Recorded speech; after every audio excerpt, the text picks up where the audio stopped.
So I'm gonna read the passage from Happy Life from Divaldo Pereira Franco by Joana de Angelis, the Spirit. The conquest of knowledge is a personal achievement, no transferable.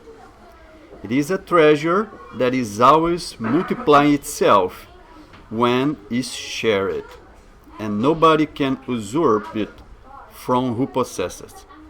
Not even death can take it away, because it continues with the spirit who has it, constituting a treasure of constant value and easy handling. Work hard to acquire it. Never think it's too late to start this enterprise. Increase it if you already have it, or start it if you have not already experienced the pleasure which comes of it. The man who knows acts with more confidence and saves himself from countless sufferings. On the other hand, ignorance is responsible for innumerable ills. So I'm going to ask everybody to close your eyes and ask God, our Father, Jesus, our Masters and Guide, to bless us and open our hearts, open our eyes, open our ears for the lessons we're gonna Marco Magalhães is gonna teach us today. And the most important, make us absorb those lessons and put in practice every day to make our evolution to be faster and less painful. Thank you so much, and so be it.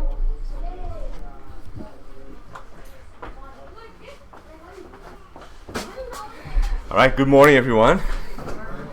It's nice to see a packed house today.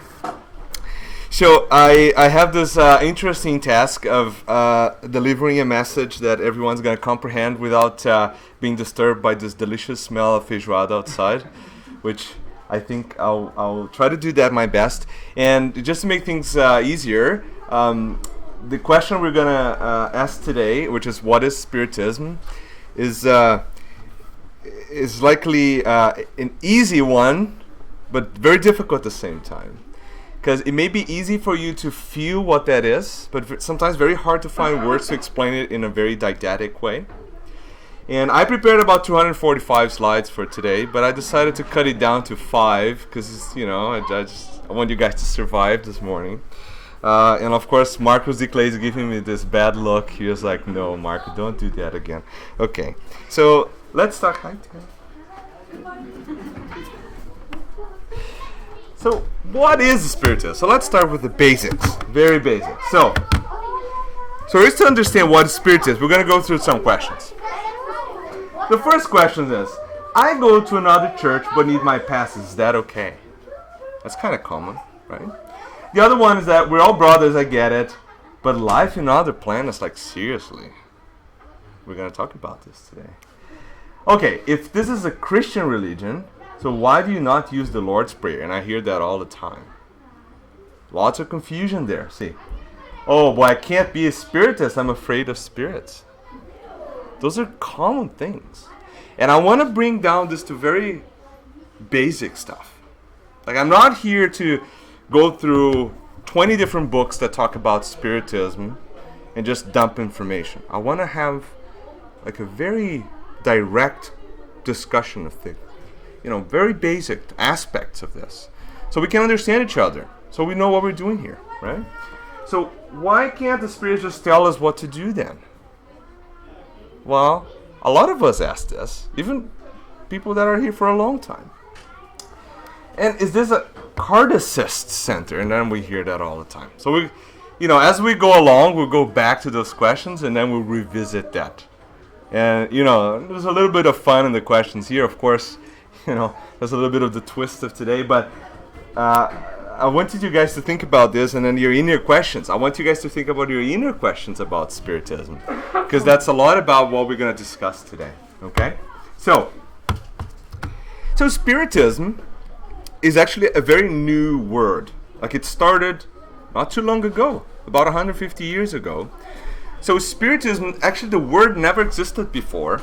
Allan Kardec actually, or Professor Rivail at the time, he was still called Professor Rivail, he wanted to come up with a word that would represent who we are.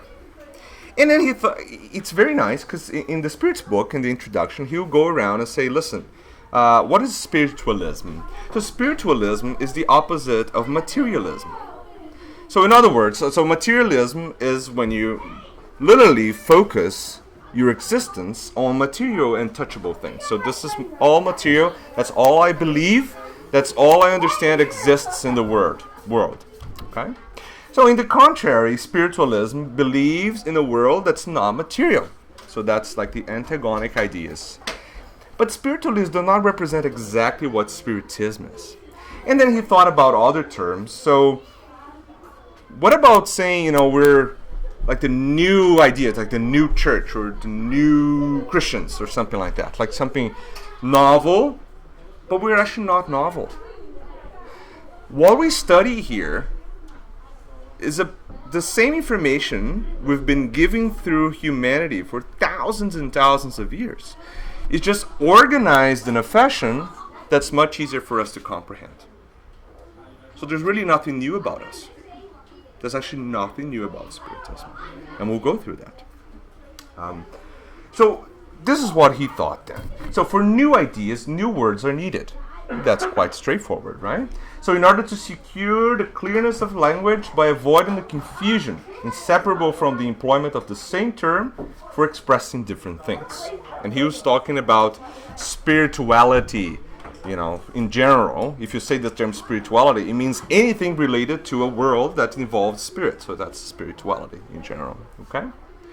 So we say then that the fundamental principle for the Spiritism theory, and I like the word theory other than doctrine, which is like a very interesting translation there, because doctrine comes from a French straight translation, which means very differently in the North American English.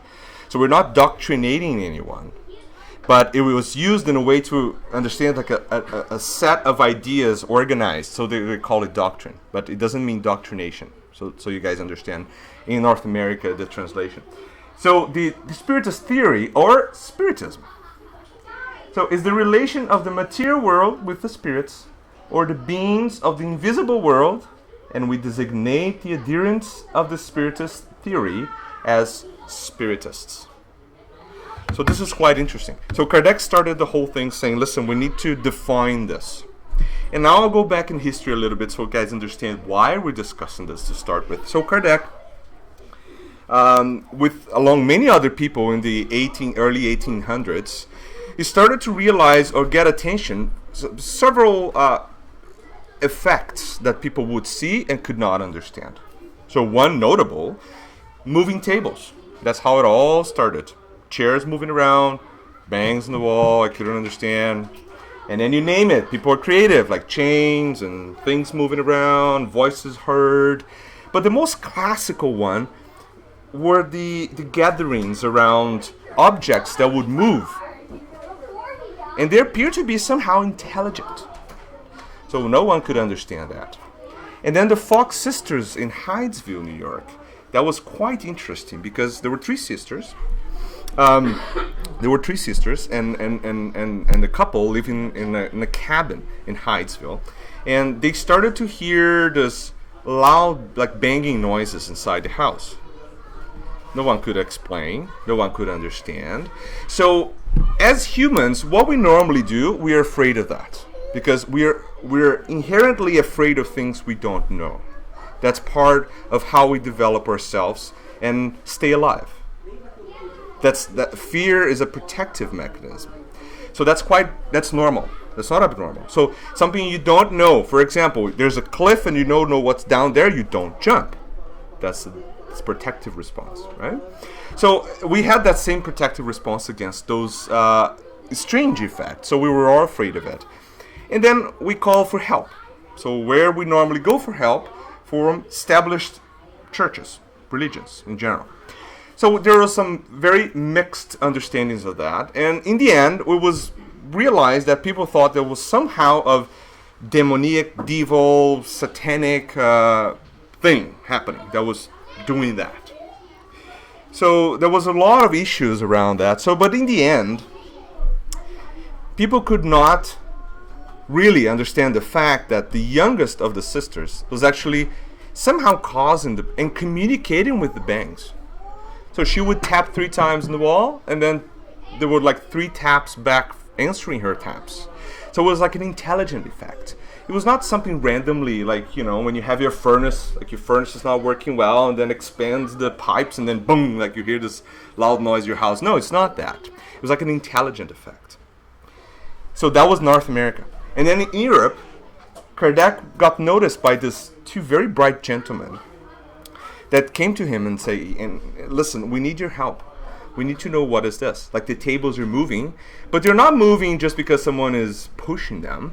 They're actually answering our questions. We say tap twice, the table taps twice. We don't touch the table, and it still moves. So that was the very, very beginning of what we're studying today.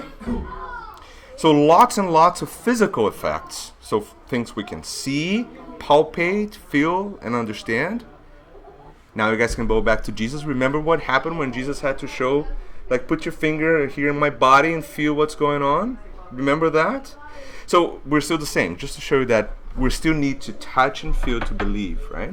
So we needed that. So Kardec decided, listen, if I really want to understand what's happening, I need to have a systematic approach, like a method.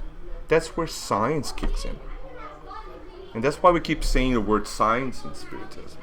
Because he didn't want simply just to go there and say, hey, that's cool. That's what people were doing. People will get together, have some beers, and see tables moving.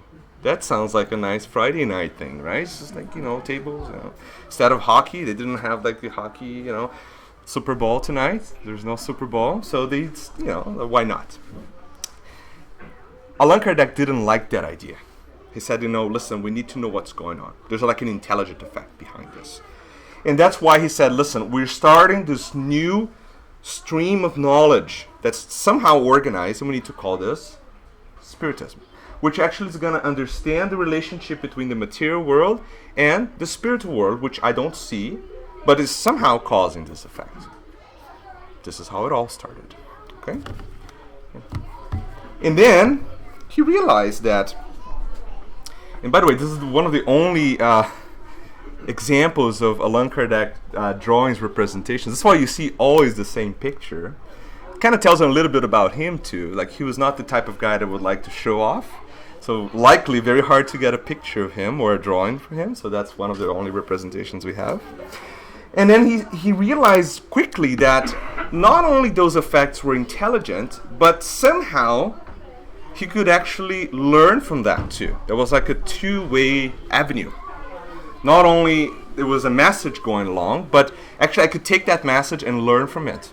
And that's what he said. So Spiritism is actually aims, so the major objective. See, like we're writing a paper. Like Grace is there looking at me, Marco, you're not at the Faculty of Dentistry, right?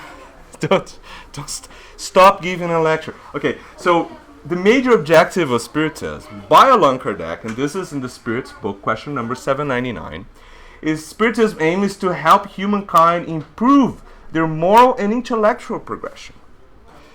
So he dropped the antagonic views, the disputing views between science, religion, and moral precepts. And he said, listen, I have to bring this all together.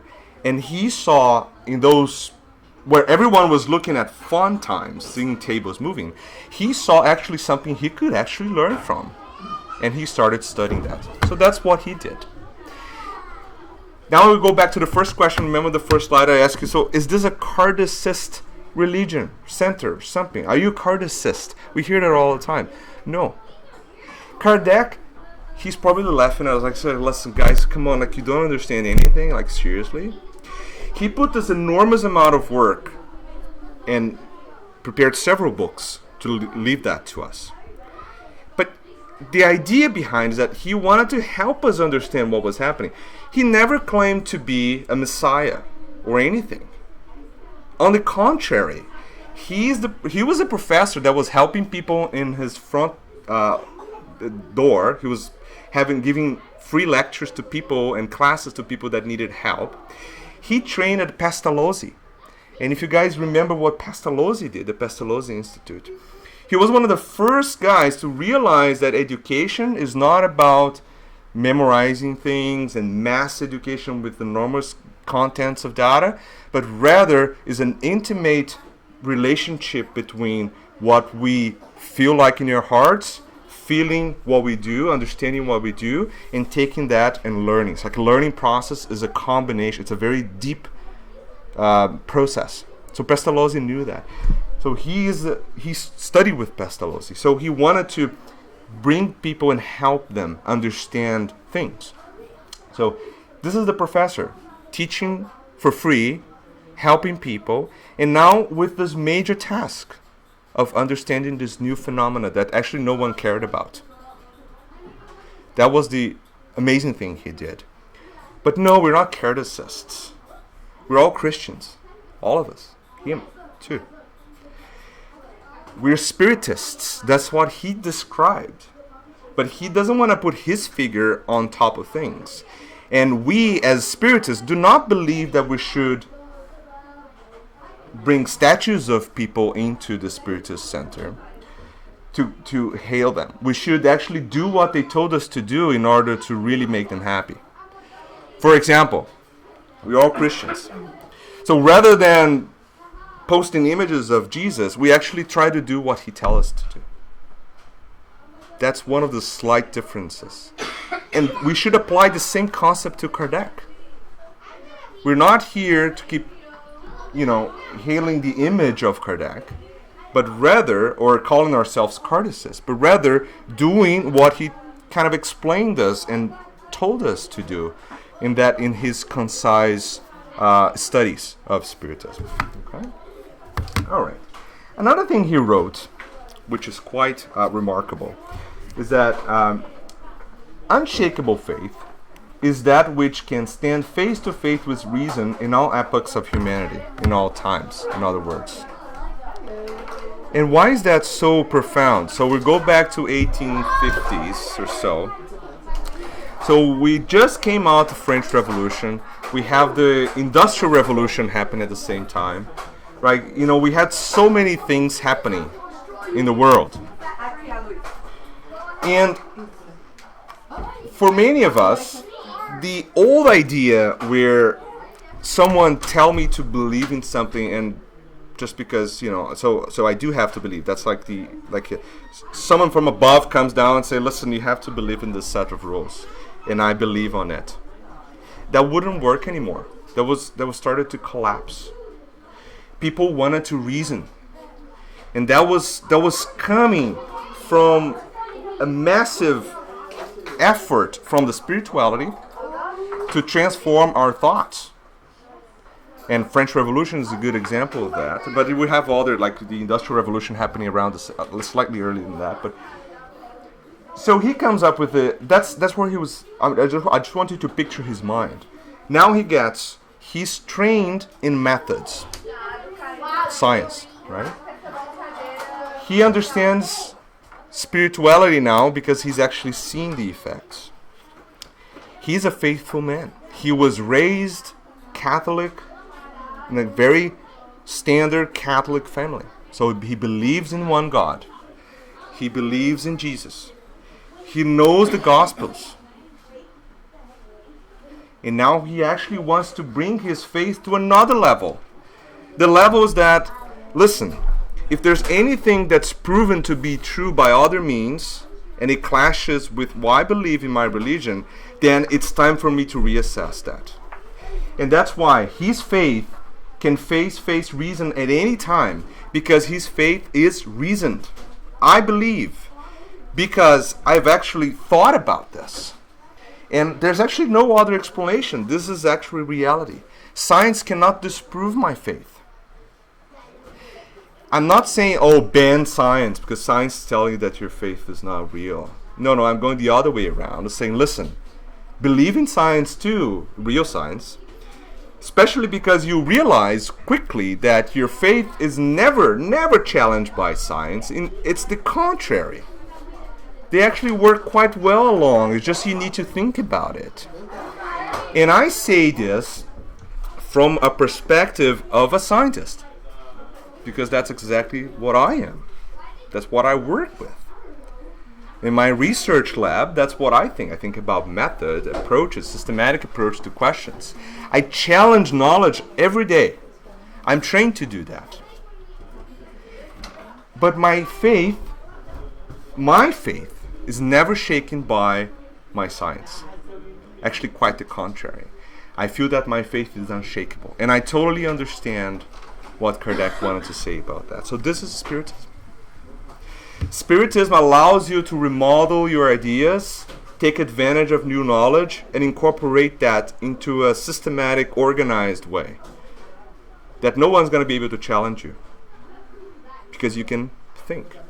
No one's telling you dogmas. No one's telling you, like, listen, you got to believe in this. Oh, but why? We can't tell you why, because this is a dogma. That does not work.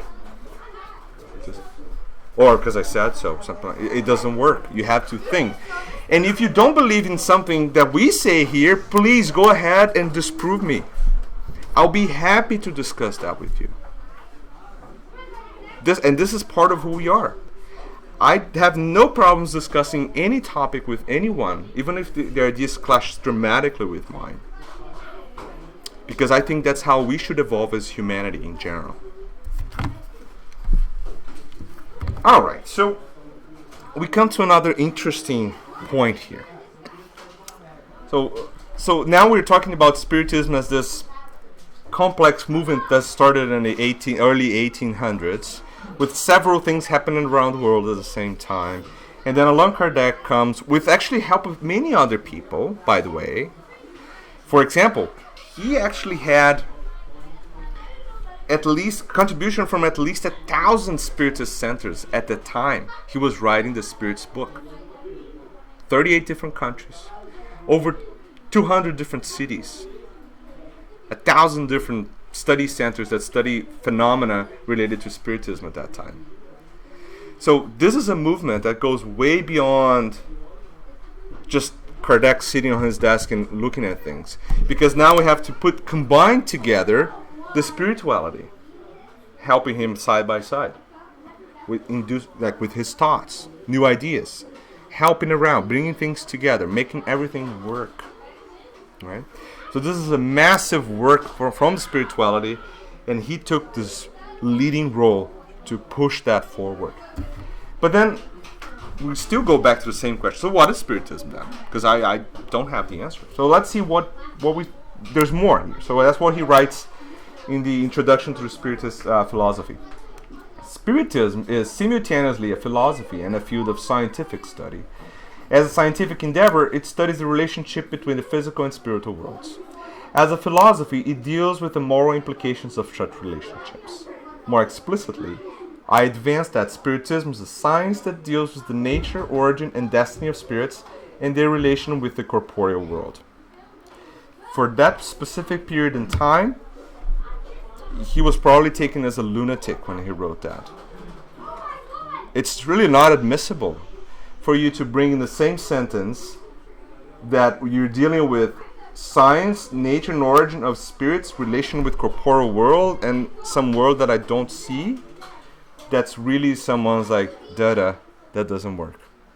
But surprisingly enough, Leon Denis, that worked with him side by side, putting this all together, write a book later on. It's called In the Invisible, that he describes another side of this that we actually don't see in the 5 basic books of Spiritism.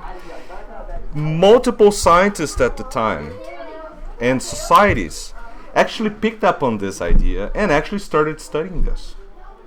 And we have, for example, prominent names like Hislop, like Myers, Charles Myers. These are prominent scientists at that time, and they actually wrote multiple chapters about this exactly same topic. And the conclusion they get is that, listen, there are things in Spiritism that we cannot explain. Thereby, a new branch of studies should start and actually deal with this specifically. So I can give you the references there. Like, they're very interesting. I read most of them, and those are very well thought descriptions of, what they're studying, and their criticism, of course, but also some interesting points that they raise about Kardec's work.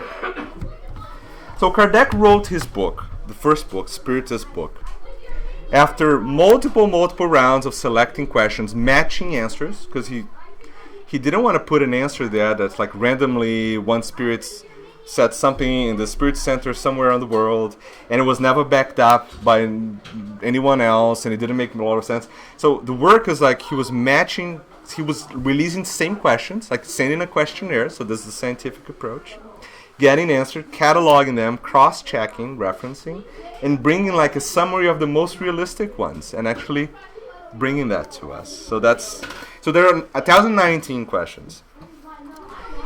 No one wanted to publish that for obvious reasons.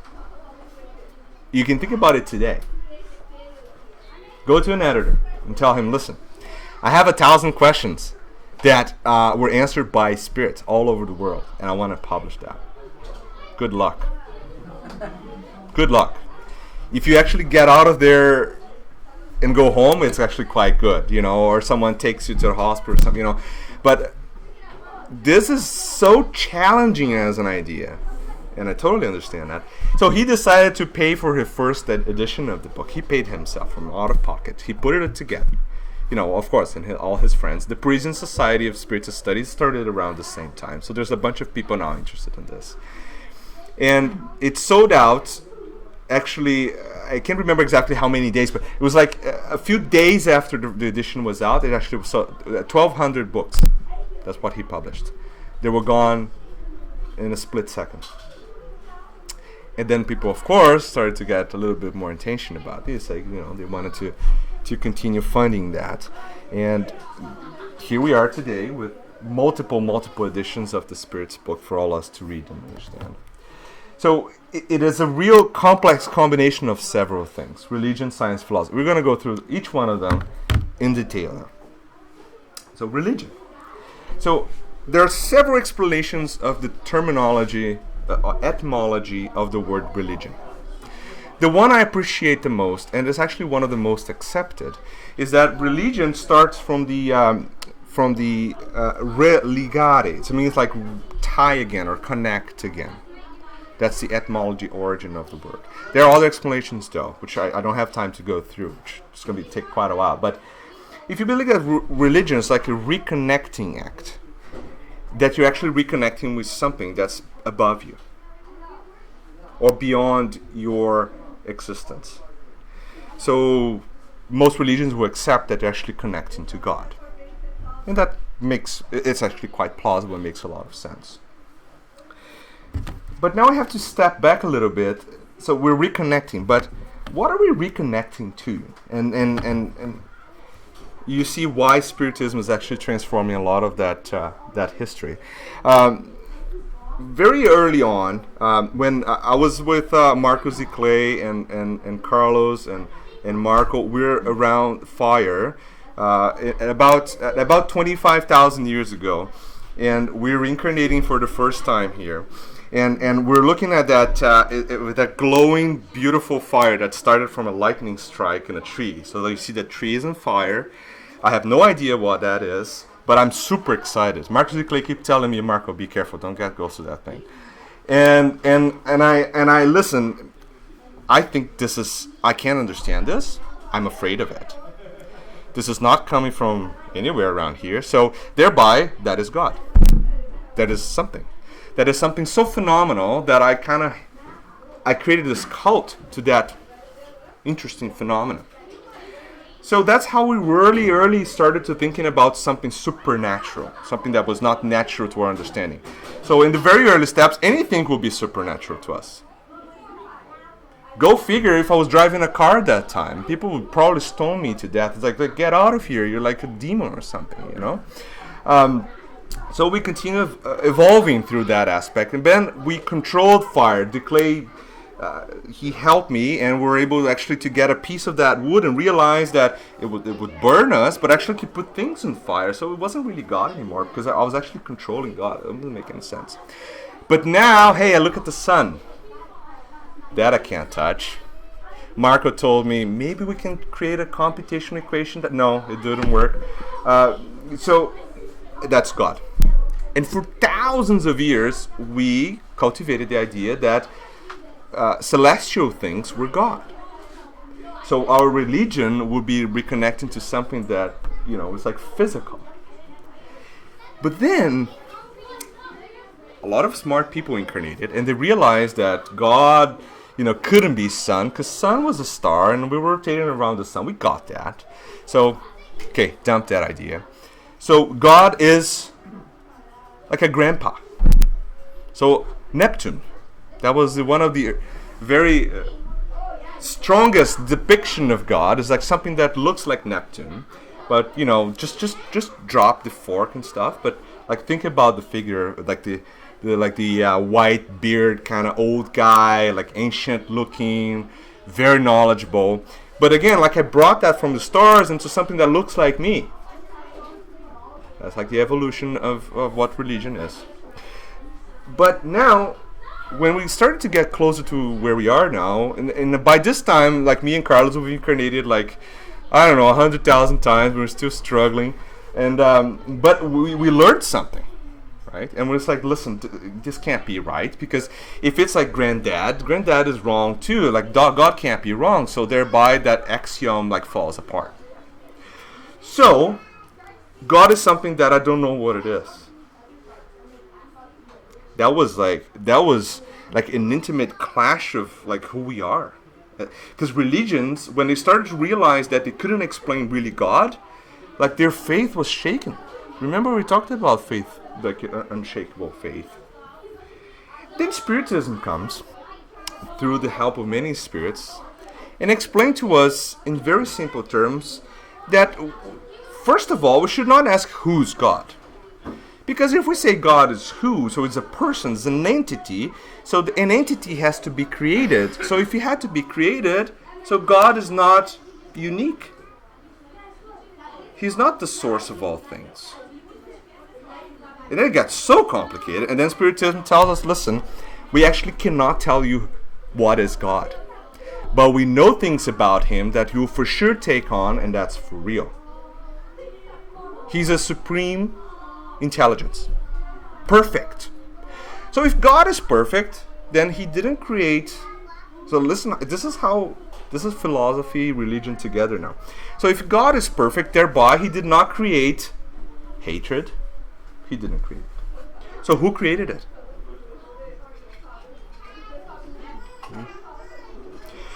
He created love, but he also created the ability of us to think.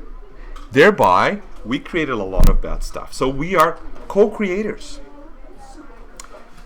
And we are all brothers, by definition. So, what I want you to do now is a very interesting exercise. I want to look at someone who's close to you now, but it cannot be your spouse or kid or something. Just look in the eyes of someone that actually you don't know. Come on, you can do this. You can do this. Okay. All right. Good. Are you guys okay? Good. Now, I want you to look at your other one now. Your spouse or your kid, someone that you love or you know very well is beside you. Okay. I want you to do the same trick. Now, I want you to look in your eyes. Look in your eyes. Hold it. Okay. Good. If you don't have one here, close your eyes and think about it. Okay. Now we're good. Now I want you to go back and look at the same person you looked the first time. I know. How do you feel? Was there a difference there? Do you feel a difference between staring at people you don't know and people you know? Of course, there is a difference. Now, when you bring back that emotion from the person you love and then look back at another person you don't know, do you feel the difference? Or no? Do you look at the different eye? Can you look beyond that physical appearance of that person? Can you look at their struggles? Can you look at their pathway to get here? can you now look inside yourself and actually see that you look so similar to that person? What Spiritism is telling us, that this exercise of looking at people is very hard. It's very hard. Because we're brought to believe that we're so different that you're like, I shouldn't even look at other people. It's disrespectful.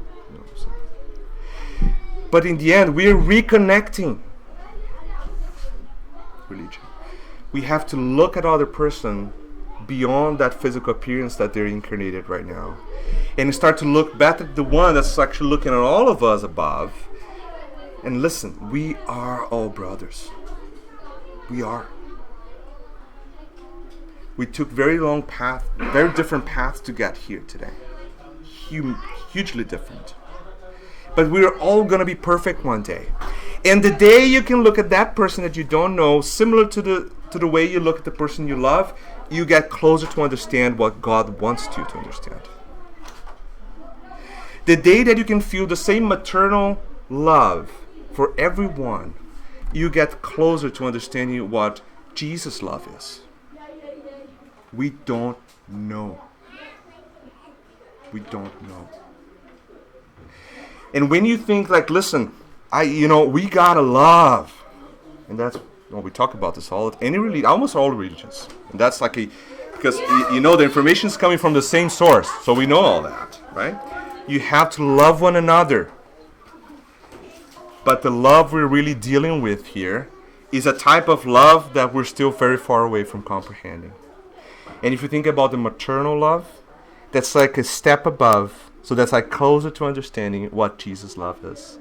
But still not there yet. But just think about it. That's what means love one another. And when we talk about what is God, the moral consequences of doing wrong things. No, you're not going to burn in hell. Okay, we can stop that idea now. We all know that that's not going to happen.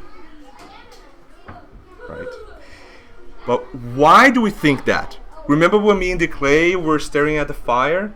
Fire burns. Therefore, that's bad. That hurts me. That's something that hurts so much.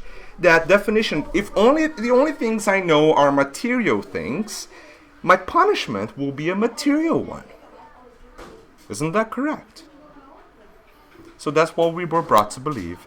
And now Spiritism brings to us a complete new idea, is that, listen, your suffering is actually caused by you.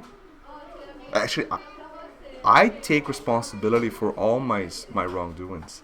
And to make things worse, who's going to punish you? My own conscience. Boy, there's no argument now. You can't go and make deals anymore. That doesn't work. Listen, I'll pray 539 million times if you just let me go of that thing. It doesn't work anymore. Because that thing you've done is right here. Every time you deviate away from what God wants from us, your conscience hurts. And that's like a boundary effect that Jesus created so we can kind of drift back to our normal path. And we have to deal with that. Now, you can live with it because we create what we call ego. Right? So there's ego.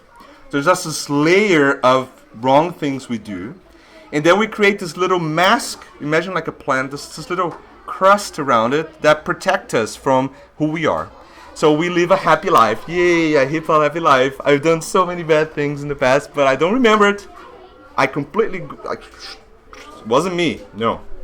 I create alternate ways to believe truly that I'm a very nice guy, although I'm actually quite not a nice guy. But that's how we cope with existence. When we discarnate, that all falls apart. Now, you look at yourself, you can't hide it anymore. You are who you really are. What you've done in the last hundreds of incarnations you've done.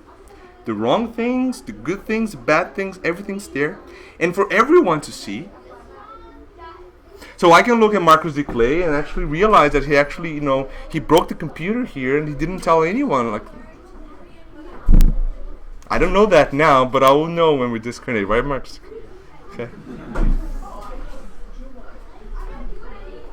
Now, punishment is like dealing with the consequences of who you are. That's the worst punishment imaginable. So, our faith is based on truth guarantees the future because it has nothing to fear from the progress of enlightenment. Seeing that what is true in obscurity is also true in light. Each religion claims to have possession of the exclusive truth, but for someone to proclaim blind faith on a point of belief is to confess themselves impotent to demonstrate that they are right. Allan Kardec. Everyone claims to be right. I claim to be right.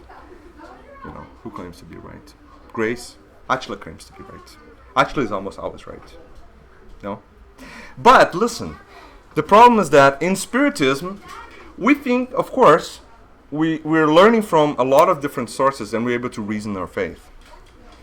But, different from a lot of other religions or groups of people who share the same idea or not, we're open to discuss any topic. And I'm talking about the true Spiritist, and not about spin-offs of Spiritism that I don't have time to talk about today, but we'll go on one time. And Kardec was the first one to say this: if you have anything that obviously disprove what I'm telling you, I'll take your science over what I believe. I will. So Spiritism is open to advancement too. It's not the final answer. And that's the basis of Allan Kardec's works. We're actually putting a group of knowledge together that will lead us to the right path. But there may be some new advancements along the way, and we have so many. André Louis, for example, he brought complete new ideas to Spiritism, and we accepted it. We're open to it. We think about it, right? So philosophy, and we talk a little bit about it. So where do we come from? Where are we going? Where are we? So are we spirits? Yes, we actually are spirits. We're just using different clothes today. Not the clothes, this one. But the flesh, the bone, what you live in is temporary. And it's a tool for you to evolve. So rational investigation of truth and the principles of being, knowledge, or conduct. So really like philosophical questions about who we are, and that's all incorporated in Spiritism. And science, and again we mentioned that before, is that how Allan Kardec approached a question. So that truly is a scientific methodological approach to a question that he had when he was studying. The question was that what actually is causing all this tapping, noisy, and dancing of tables? And from that question, he expanded it to a body of work that deals with interaction between the spiritual world and our physical world. And that's what Spiritism. So as a scientist, Spiritism is allied to religion. They're both side by side. As philosophy, it has religious consequences because if certain things I do, I have to deal with that in new incarnations or even the same incarnation because God is perfect and just. So if God is perfect and just, everything you do has a consequence. So that's the cause of law and effect. And that's the same cause of law and effect that we use in physics. See how they're all connected? And that's what Spiritism is bringing to us. I can think about Newtonian physics, and I can think about Spiritism and actually do a lecture on that, because they're pretty much the same. Do I deviate my vector away from the laws of God? Believe me, there's a proportional antagonic vector that will nullify my action and push me back into the right track. And what we call that? Expiation. What is expiation? We see suffering. I see remedy. Oh, I was born with a rare genetic condition that I can't talk. Believe me, you asked for that. Because you probably used your talking in a very bad way before. And actually you ask for a way to bring that conscious back into you so you can go back into the right track. That's science, that's religion. So let those inclined toward the sciences to cultivate them in their dignity. Those who devote themselves to philosophy to enable its postulates.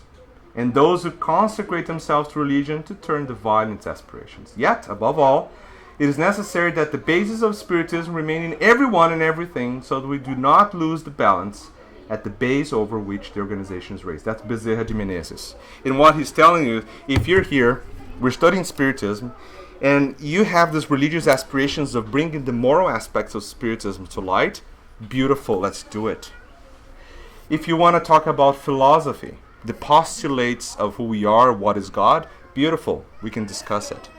Or if you like just to think about science, how matter interacts with the spiritual world, and it's all contained in André Luiz series, we can do it. We're open to all that. And that's Spiritism. And I mentioned this before, so this is a Druid representation from the 19th century. And why we use the name Kardec is another question we had in the beginning, like, why, this. Kardec is actually the name of a previous incarnation of Professor Rivail, that his guardian angel Z, one day wrote a letter to him explaining that they've met before in the Gallia, in the long time ago. They were both Druids, like those ancient, knowledgeable individuals that we know very little in history. And his name was Kardec, Allan Kardec. And that's how he took that name. And he started signing as Allan Kardec. Principles, we believe in God, just like Catholic Church too, but with different concepts behind that definition, but it's one God. We believe in that too, there's no difference. We believe in life after death, like many other religions do. We just bring you some explanations behind all this knowledge. We believe in reincarnation like many other religions do. And even Christianity in the early beginning believed it in too. It was just slashed out by hierarchical powers during the development of Catholic Church, but the early Christians believed in all this too. Multitude of inhabited worlds, and we go back to the first question. Oh, come on, I believe in everything you say, but life and after, like in other planets, that's too much for me. But if you believe that we're all spirits, then planets or physical matter, it doesn't matter where you are. If you're a spirit, you're a living conscience. You can be anywhere, you can inhabit anywhere, and you can adapt to any situation. That's what Spiritism tells us. Spiritism is not telling you that there's like this green, like weird looking, big eye Martian like hanging around. That's not what Spiritism is telling you. That's quite the opposite. Is that you as a spirit can actually take advantage of any planet or place in the universe to develop yourself. How you incarnate on that planet, that changes dramatically. And that's why we can't detect life. There's lots of life out there, but no one actually created an antenna to detect in the spirit. If they do one, then I'll tell you. Yeah, there's an answer. And the communicability of the spirits, that's how it all started. So we can actually communicate. And lots of us have these big antennas. They're much more developed than others, and we call them mediums. And medium is just like it's just translating a message. The medium has no superpowers at all. Mediums are not perfect beings. Quite the contrary. Likely mediums struggled a lot in the past, and they said, no, listen, I want to take this job as a medium. I know it's a tough one. Like looking like a job interview for a medium incarnated. It's not easy. But I say, you know what, I'll take it. Because I know if I do well here, I'll learn a lot and I'll be a better person. So lots of us here, we're all mediums at some level. Some of us don't even know. Some of us know a lot, and we see things and we hear things all the time. Some mediums are diagnosed with schizophrenia, and that's quite common. But there are some people with real schizophrenia. They're not mediums. So they're the two things, okay? And Spiritism, knowledge is spread everywhere. Spirits can communicate anywhere. And spirits have communicated in the whole history of humanity. So, is it new? No. Spirits is not bringing anything new. Spirits have been talking to people all over history, and I can give you a lot of lecture just like how major historical facts were actually tagged along with Spiritist communications. They're brought through many different sources and mediums, so we can actually cross-check the information. It's not like one saintly being that brings the information I have to believe in it. No, I can actually cross-check and study it. So it does not depend on one person. There's no nationality. There's no social class. It does not stem from any other known religion. And it's transmitted gradually by multiple enlightened spirits. And just to finalize, I want to finalize with Pestalozzi. So only by actually thinking the power of thought is developed. And only by actually imagining the powers of imagination get developed. The same applies to the power of heart. Only by using it does the hand become skilled. Only by strenuous effort does the body get stronger. And finally, the same applies to moral powers. Love only develops by the act of loving, and not by talking about love. Religious faith only develops by believing, not by talking about faith, not by the knowledge and learning by heart of things believed by others. And this is really a big summary of what we believe. Thank you, guys.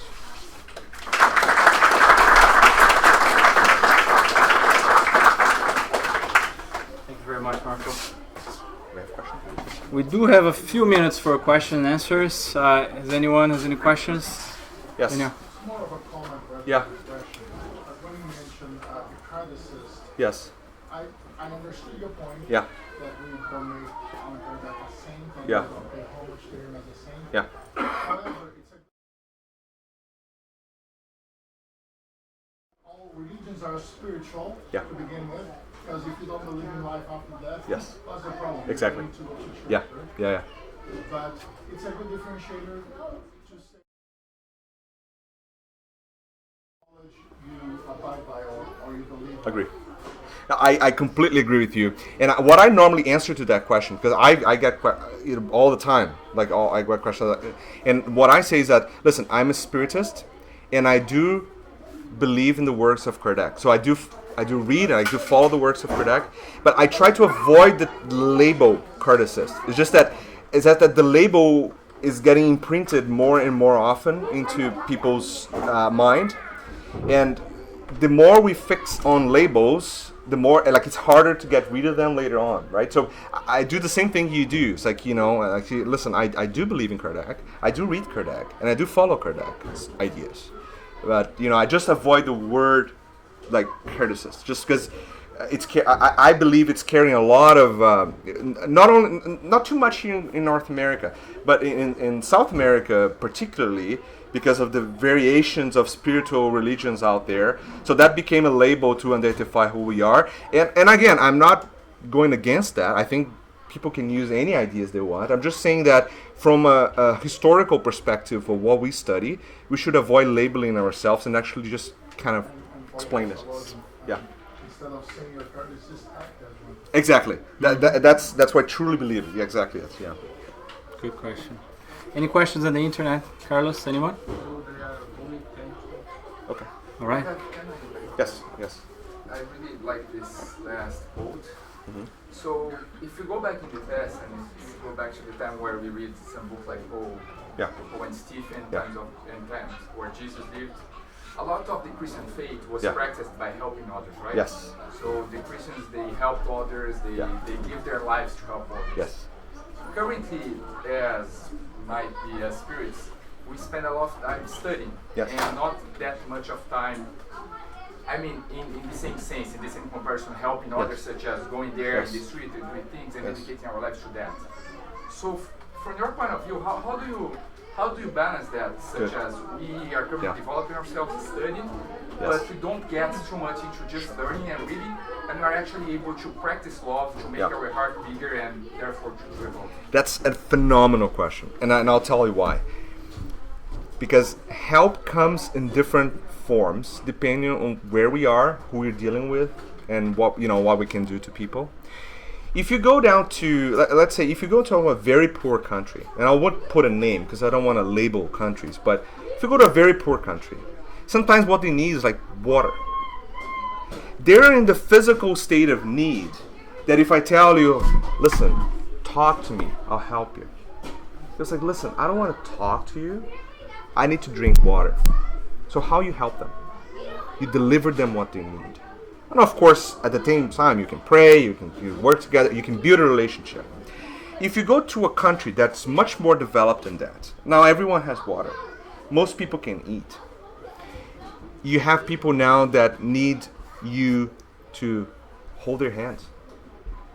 You need people that want you to look at them. You need people that you're walking by and say, good morning, how can I help you? You know, you see someone in need. You see someone crying, you come in and hug the person and say, listen, tell me how can I be of serve? You're helping. When you smile, you're helping. When you pray, you're helping. So help comes in so many different forms. So if you really believe in Spiritism and you think you're getting there, and I'm getting close to call myself a Spiritist.